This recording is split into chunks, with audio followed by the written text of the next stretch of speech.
Hello everybody. आज हम MSc final के paper 8th B environmental biology का फर्स्ट यूनिट का टॉपिक नेचुरल रिसोर्सेज के बारे में पढ़ने वाले हैं। एमएससी फाइनल के अंदर जो यूनिट्स हैं एनवायरमेंटल बायोलॉजी टॉपिक की या पेपर की, वो 5 यूनिट्स के अंदर डिवाइडेड हैं। इनमें से जो पहली यूनिट है उसके अंदर हम नेचुरल रिसोर्सेज के बारे में बात करेंगे, यानी डिफरेंट टाइप के जो नेचुरल रिसोर्सेज होते हैं कौन कौन से होते हैं और उनका कंजर्वेशन और मैनेजमेंट जो है वो किस किस तरह से किया जाता है या किया जाना चाहिए, और उनके कंजर्वेशन के अंदर क्या क्या प्रॉब्लम्स आ रही हैं, उन सब चीज़ों के बारे में हम बात करने वाले हैं। तो इससे पहले कि हम इस टॉपिक के अंदर दिए गए डिफरेंट टाइप के नेचुरल रिसोर्सेज जैसे कि mineral resources, agriculture resources, aqua resources, wild life resources की बात करें, पहले ये बात को समझना ज़रूरी है कि आखिर नेचुरल रिसोर्सेज होते क्या हैं। तो शुरुआत करते हैं नेचुरल रिसोर्सेज टॉपिक की। तो वो क्या चीज़ है जिसे हम नेचुरल रिसोर्सेज कहेंगे? तो बाय डेफिनेशन अगर हम जाएं तो कोई भी वो मटेरियल, यानी कोई भी नेचर से मिलने वाली वो कोई भी चीज़ जिसे हम एक वैल्यूएबल एसेट में कन्वर्ट कर सके, यानी नेचर से मिलने वाली कोई भी चीज़ जिसे कि हम इंसान के काम में आने लायक बदल सकें या वो डायरेक्टली अपने उसी रूप में इंसान के काम आ सकती हो, उसे हम नेचुरल रिसोर्स या का नाम देते हैं।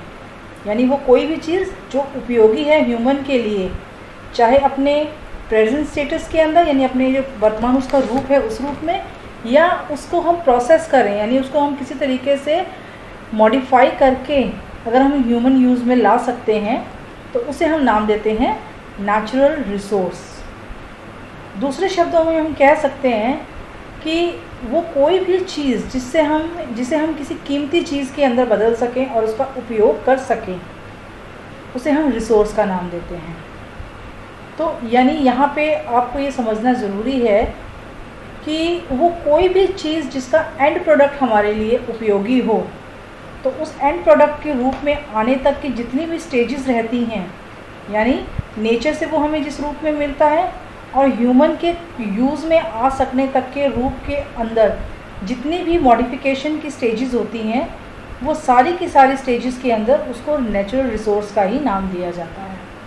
तो यानी नेचर से मिलने वाली कोई भी वस्तु जो इंसान के लिए उपयोगी है वो नेचुरल रिसोर्स है। जैसे कि पानी, हवा, मिट्टी, खनिज पदार्थ, कोयला, जंगलों से मिलने वाले जितने भी तरह के प्रोडक्ट्स हैं, क्रॉप्स हैं यानी फसलें हैं, वाइल्ड लाइफ है, ये सब के सब नेचुरल रिसोर्सेज के अंदर आते हैं। अब जितने भी तरह के नेचुरल रिसोर्सेज हैं उनको कई तरह से क्लासिफाई किया जाता है। तो हम डिफरेंट टाइप के क्लासिफिकेशंस के बारे में बात करने वाले हैं।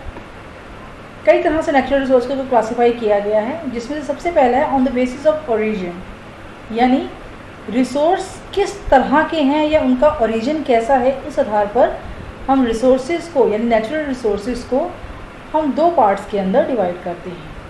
वो 2 प्रकार कौन से हैं? पहला है बायोटिक और दूसरा है एबायोटिक।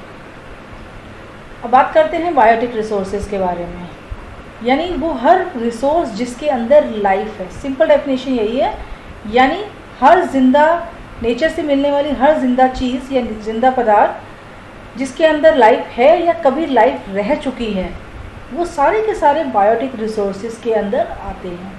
फॉर एग्ज़ाम्पल जंगल हैं, जानवर हैं, पेड़ पौधे हैं, पक्षी हैं, समुद्री जीव हैं, मछलियाँ हैं, ये सब के सब जिनके अंदर जीवन पाया जाता है वो सब के सब बायोटिक रिसोर्सेज के अंदर आते हैं।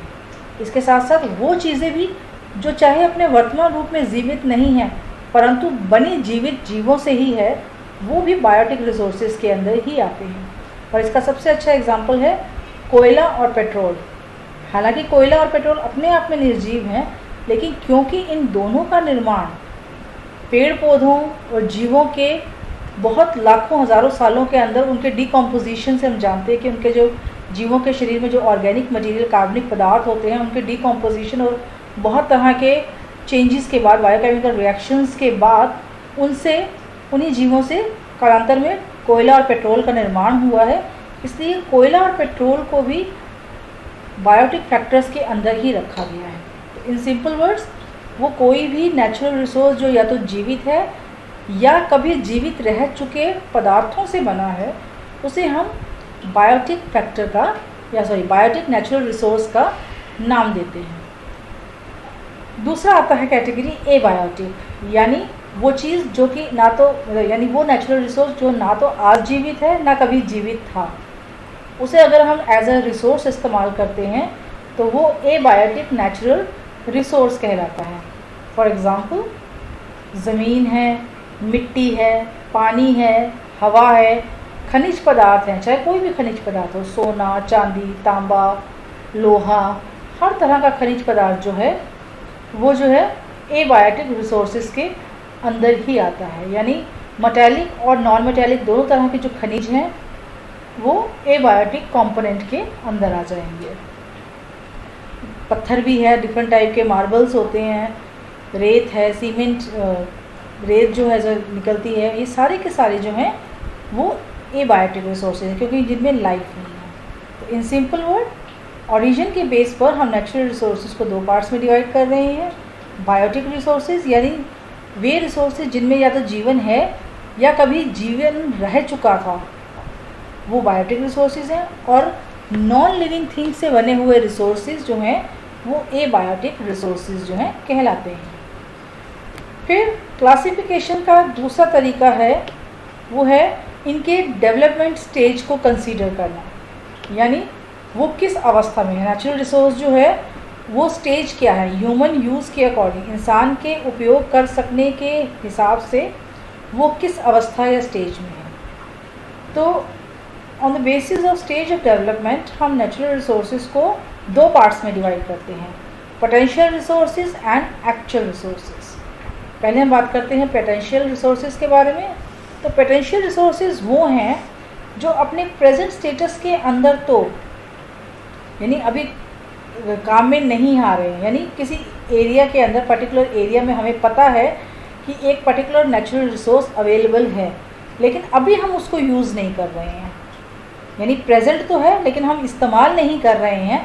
भविष्य में हम उसका इस्तेमाल करना चाहें तो कर सकते हैं या योजनाएं बन रही हैं, तो उसको पोटेंशियल रिसोर्स कहा जाता है। यानी हमें उस रिसोर्स, नेचुरल रिसोर्स की एग्जिस्टेंस का पता है, उसकी लोकेशन का पता है, लेकिन अभी हम उसको यूज़ नहीं कर रहे हैं, उसका इस्तेमाल नहीं कर रहे हैं। भविष्य के लिए योजनाएं हो सकती हैं लेकिन अभी हम उसका इस्तेमाल नहीं कर रहे हैं, लेकिन भविष्य में करेंगे।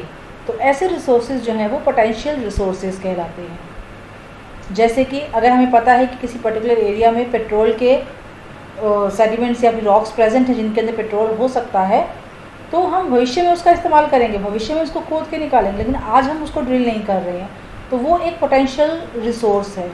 अगर हमें पता लगा कि किसी पर्टिकुलर स्टेट के अंदर या पर्टिकुलर एरिया के अंदर सोने की खदान है या किसी पर्टिकुलर मेटल की खदान है, तो उसको अभी हमने अगर ड्रिल करना या उसको इस्तेमाल करना शुरू नहीं किया है, लेकिन पहचान कर रख लिया है, उसको मार्क कर लिया है, तो वो हमारा पोटेंशियल रिसोर्स है। दूसरा आता है एक्चुअल रिसोर्स।